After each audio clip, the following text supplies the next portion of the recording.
જય શ્રી કૃષ્ણ, જય માતાજી મિત્રો, કેમ છો બધા? આજે સવારમાં રવિવાર હતો તો મમ્મી બહુ બધું શાક લઈ આવ્યા હતા. ડુંગળી લાવ્યા, દૂધી લાવ્યા, વટાણા લાવ્યા, ટામેટા, મરચી, લીંબુ બહુ બધું લઈ આવ્યા હતા. ધાણા બહુ બધા લઈ આવ્યા હતા. ખબર નહીં આજે શું હતું, પણ ખીચડી બનાવવાનો પ્રોગ્રામ કર્યો હતો અચાનક. તો સવારમાં બધા શાક સમારવા બેસી ગયા હતા. પપ્પાને આજે તો કામે લગાડી દીધા શાક સમારવા માટે, બેસી ગયા હતા બટાકાને કાપવા માટે.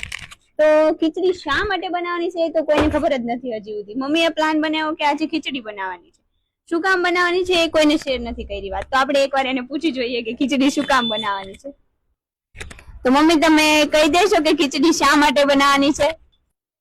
આજે બનાવવાની બહુ બધી ખીચડી બનાવવાની છે, પણ સરપ્રાઈઝ છે. જો અત્યારે કહી દો તો સરપ્રાઈઝ રહી નહીં, એટલે સરપ્રાઈઝ માટે છે બનાવવાનું બધું.